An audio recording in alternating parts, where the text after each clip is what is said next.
Olá, Jack Feliciano aqui para a sessão de perguntas e respostas sobre internacionalização da Infolk I18N, a Infolk Business.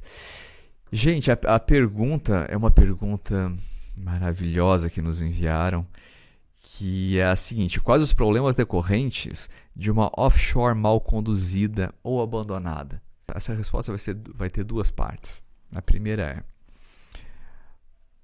todos os problemas que você teria se tivesse abandonado uma empresa no Brasil, só que na outra jurisdição.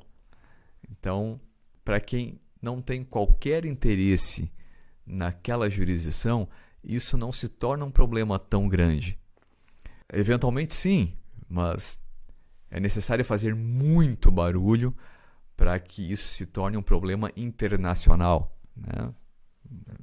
Uma pessoa que usa sua conta para trafegar grandes quantias de dinheiro com origem obscura, essa pessoa pode vir sim a ter problemas, né, com a FinCEN, e da FinCEN com a CIA, Interpol e tudo mais.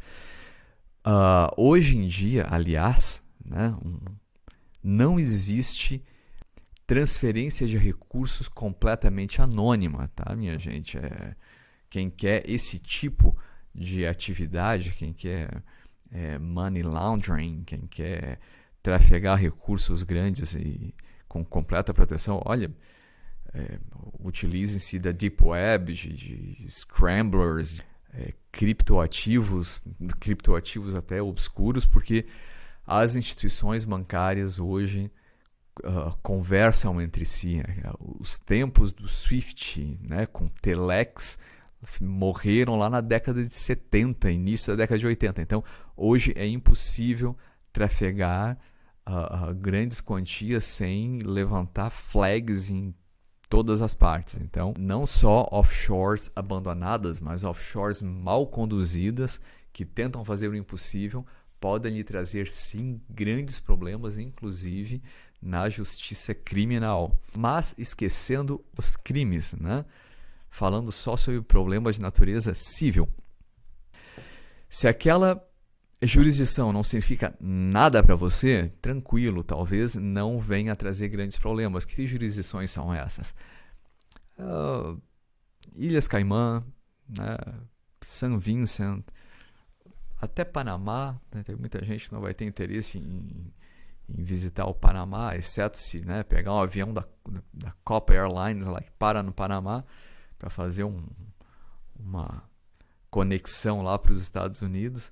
Mas exceto por isso, Panamá, Ilhas Caimã, São Vicente e Ilhas Marshall, eu estou falando sobre as jurisdições que nós trabalhamos aqui, provavelmente não vai ter problemas, porque são jurisdições que vocês muito provavelmente não vão visitar. Agora, Estados Unidos, Hong Kong, Inglaterra e Emirados Árabes são sim jurisdições muito complicadas de se abandonar uma offshore, tá?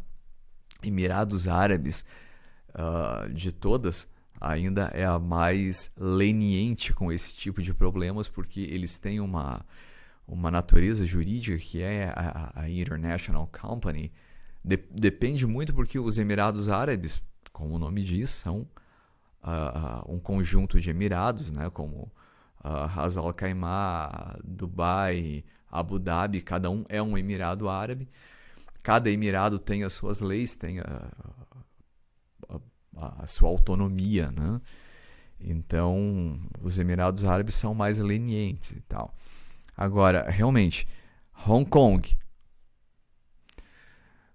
Inglaterra e Estados Unidos, nós buscamos manter completa escrituração contábil, toda a relação com o IRS em dia, porque eventualmente o nosso cliente, o titular dessas empresas, pode vir a precisar de uma licença de um visto, né? Na maioria das vezes isso não chega a se chocar com vistos, né? Depois eu até vou contar uma história que aconteceu com relação a visto, mas pode vir a precisar de uma abertura de uma conta pessoa física na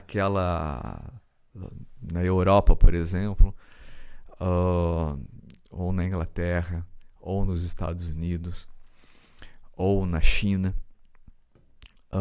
Uma offshore abandonada pode bloquear recursos financeiros. Uma offshore abandonada pode apresentar problemas contábeis com relação à Receita Federal daquelas instituições, né? Daquelas jurisdições, no caso, o IRS nos Estados Unidos. Mas isso atrapalha a minha vida? Eu, por exemplo, ser um sonegador do IRS nos Estados Unidos? Atrapalha. E isso pode acontecer muito facilmente, né? Vamos lá. Eu tenho uma empresa registrada na Flórida, por exemplo. Nesse caso, com uma empresa registrada na Flórida, sendo eu o titular do EIN, né, do Employer Identification Number, a Receita Federal sabe que na condição em que essa empresa distribua lucros, eu tenho uma fonte de receitas dentro dos Estados Unidos. Logo, eu teria que ter um ITIN, né, um Individual Taxpayer Identification Number, que é um número muito parecido com o SSN. Seria correspondente aqui a um CPF para estrangeiros.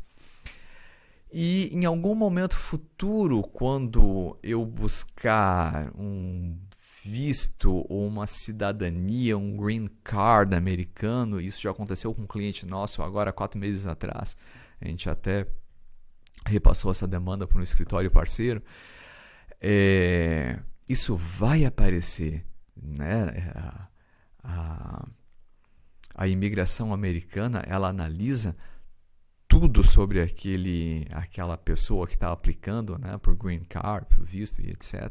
E esse tipo de anotação aparece lá.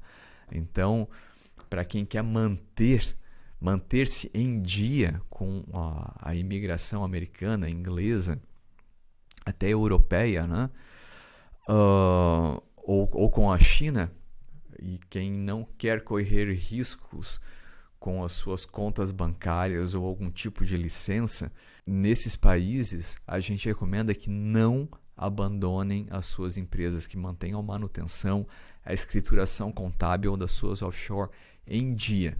Se tiver alguma dúvida sobre isso, por favor, nos enviem, né, pelas nossas redes sociais, que nós teremos o maior prazer em saná-las todas.